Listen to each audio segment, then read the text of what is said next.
On a tous déjà entendu parler de ce que c'est qu'un stalker, c'est-à-dire quelqu'un qui va devenir obsédé par une autre personne et commencer à la suivre et à regarder le moindre de ses faits et gestes dans sa vie. Mais est-ce que vous avez déjà entendu parler des yandere? Le terme yandere, c'est utilisé pour définir généralement une jeune fille qui a une obsession amoureuse envers quelqu'un, et cette obsession amoureuse va devenir de plus en plus maladive, voire psychotique, et souvent tourne à l'horreur. Je suis heureuse de vous annoncer que cette vidéo a été faite en collaboration avec NordVPN. Vous le savez sûrement déjà, NordVPN offre des services de réseau virtuel privé qui permet d'encrypter votre connexion internet et de la protéger. Ce que ça fait, c'est que ça prend votre connexion et la fait passer dans un de leurs serveurs. Ils ont plus de 5000 serveurs partout dans le monde, super rapide. Grâce à ça, vous pouvez par exemple débloquer du contenu sur internet qui n'est pas accessible dans votre pays d'origine, faire passer votre connexion par un autre pays et pouvoir y accéder tout simplement comme si vous faisiez partie du pays où c'est accessible généralement. Donc ça, c'est assez utile quand on veut regarder des séries Netflix par exemple qui sont pas accessibles dans notre pays. On peut aller voir le catalogue des autres pays et c'est plutôt sympa. Au-delà de ça, c'est vraiment la sécurité qui est super importante parce qu'on le sait aujourd'hui, il y a beaucoup de hackers et il y a beaucoup de gens malveillants, mal intentionnés. Vous êtes sur ma chaîne, vous écoutez souvent des histoires effrayantes. Vous voyez bien que le monde dans lequel on vit, il y a parfois des gens mal intentionnés. Et NordVPN, justement, nous aide à nous protéger. Par exemple, quand vous allez dehors et que vous vous connectez à un réseau public, c'est très facile pour quelqu'un qui s'y connaît d'entrer dans votre téléphone, voler vos informations bancaires et ça peut vraiment aller très très loin. Il faut se protéger et NordVPN est vraiment idéal à ce niveau-là. Comme je vous ai dit, ils ont plus de 5000 serveurs à travers le monde qui sont hyper rapides. Donc votre connexion ne va vraiment pas en pâtir, sera toujours excellente. Ils ont également une double encryption de vos données pour garantir une anonymité encore plus complète et ils ne gardent aucune de vos données stockées dans leur serveur. Donc ça, c'est vraiment un point en plus. Ce que je trouve super également, c'est qu'avec un seul abonnement, vous pouvez protéger 6 appareils. Donc même si vous êtes plusieurs à la maison, vous pouvez protéger votre téléphone, votre ordinateur, votre télévision, votre iPad et répartir ce qui reste sur les appareils, même des membres de votre famille. Donc un seul abonnement et ça protège vraiment toute la famille. Ça vous permet de profiter de tous les avantages. Donc vous pouvez utiliser mon lien dans la description et utiliser le code Serendipity pour obtenir 70% de rabais sur votre abonnement et un mois gratuit. Et ce que j'aime beaucoup chez eux aussi, c'est qu'il y a une garantie satisfait ou remboursé, donc vous avez 30 jours pour tester votre abonnement, voir si ça vous plaît. Et croyez-moi, vu la tranquillité d'esprit déjà que ça apporte et en plus des avantages de pouvoir débloquer du contenu de d'autres pays, pour moi ça a vraiment valu la peine. Donc vous pouvez passer par mon lien affilié en description, je l'ai également mis en commentaire, et utiliser le code Serendipity pour profiter de cette offre. Merci à NordVPN pour cette collaboration et merci à vous mes abonnés de soutenir toujours autant mon travail. Donc l'histoire que je vais vous raconter aujourd'hui est celle d'un jeune homme japonais qu'on va surnommer Yuki. Yuki nous dit qu'il travaille en tant qu'hôte dans un bar au Japon. Donc son travail consistait essentiellement à tenir compagnie aux clientes qui venaient dans le bar, et il y avait beaucoup de clientes qui payaient justement beaucoup d'argent pour juste passer du temps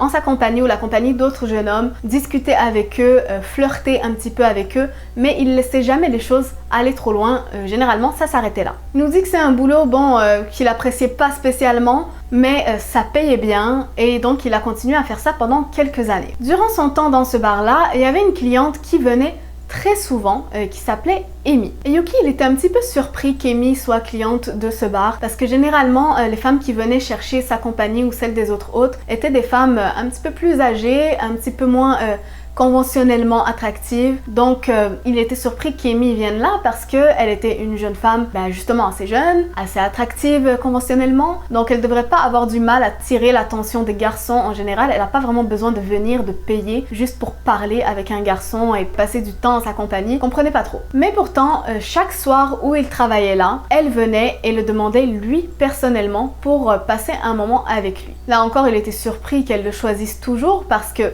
il y avait définitivement des hôtes, selon lui, qui étaient plus beaux que lui, qui étaient plus musclés, qui étaient plus intelligents, mais lui a trouvé quelque chose, elle était attirée spécialement par lui et revenait toujours pour lui. Donc durant le premier mois où elle a été sa cliente comme ça, venir le voir tous les soirs, elle était plutôt cool, plutôt normale, et lui se disait c'est chouette, je suis payée juste pour passer du temps avec une jolie jeune fille, discuter avec elle, flirter avec elle, c'est très cool, tout va bien. Mais de temps en temps, elle disait des choses un petit peu bizarres, comme par exemple qu'elle fantasmait sur le fait de faire du mal à des gens.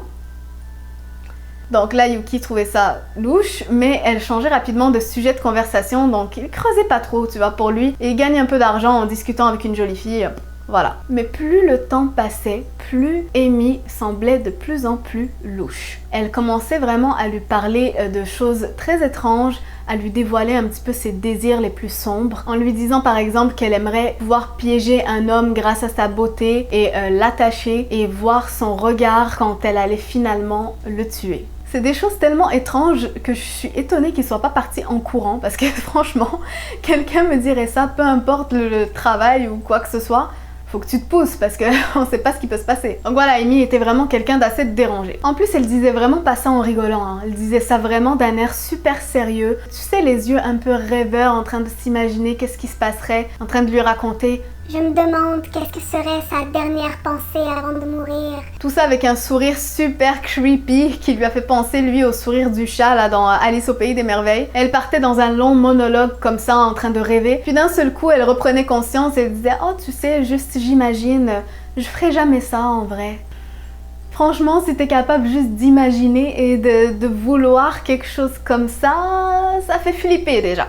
Je dis ça, je dis rien. Mais Yuki, lui, était très professionnel. Il lui disait tout simplement je vois, tu as des désirs très particuliers, Amy. » Et il continuait son travail. Bon. Après ça, Amy a commencé à devenir de plus en plus insistante avec lui et à lui faire des propositions indécentes. Donc elle lui proposait justement de continuer la soirée et qu'il vienne avec elle chez elle. Lui, même s'il était hôte dans un bar, il avait aucunement envie d'aller jusque-là. Il lui a proposé des grosses sommes, genre l'équivalent de 5000 $ pour une nuit avec lui. Mais il a toujours refusé parce qu'il voulait absolument pas entrer voilà, dans ce côté-là des choses. Il voulait juste rester au bar, discuter avec les clientes et se faire son argent comme ça lui suffisait très bien. Mais Amy lâche pas l'affaire, elle a continué de lui poser la question encore et encore et encore. Et environ la 5e fois où il a refusé encore une fois sa proposition, elle a fini par péter un plomb. Elle a fait un scandale dans le bar et par la suite n'est plus jamais revenue. Le patron de Yuki était évidemment vraiment pas content, il lui a dit « Oh, tu nous as fait perdre une de nos meilleures clientes ». Mais bon, Yuki, il voulait pas,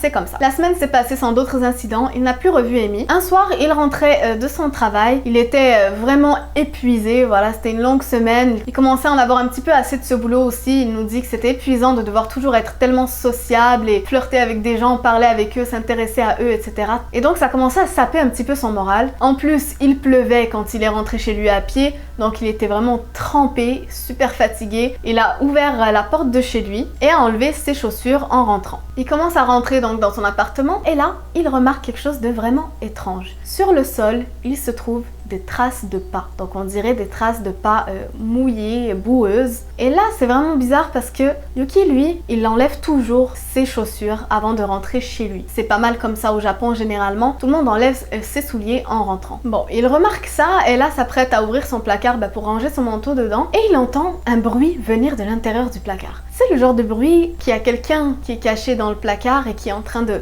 comme ça paniquer un peu. Là, il s'arrête, la main sur la poignée du placard et il regarde entre les lattes du placard pour voir en fait qu'est-ce qu'il y a à l'intérieur et son regard croise le regard de quelqu'un d'autre. Son cœur s'arrête de battre et avant qu'il puisse faire quoi que ce soit, la porte du placard s'ouvre brusquement, le frappant en plein visage. Il se retrouve propulsé par terre à l'arrière et c'est Amy qui sort du placard enragée en criant Baka, qui veut dire idiot en japonais, et en se jetant sur lui. Elle avait une seringue à la main. Avant qu'il ait eu le temps de réagir ou de parler ou de quoi que ce soit, Amy avait injecté le produit dans son bras. Il a réagi par pur instinct, l'a propulsé, s'est retrouvé à la frapper pour qu'elle le lâche et s'est enfui de l'appartement pieds nus. Bien sûr, il n'avait pas pensé à prendre ses chaussures ni rien, il s'est enfui complètement pieds nus dans la rue en train de tituber, sans aucune destination en tête, mais juste en voulant trouver de l'aide ou trouver quoi que ce soit, se trouver loin de cet endroit, loin de cette fille. Ce qu'elle lui avait injecté commençait à prendre effet sur son corps, donc pendant qu'il titubait à l'extérieur, il essayait de trouver de l'aide, de s'accrocher à des gens, etc.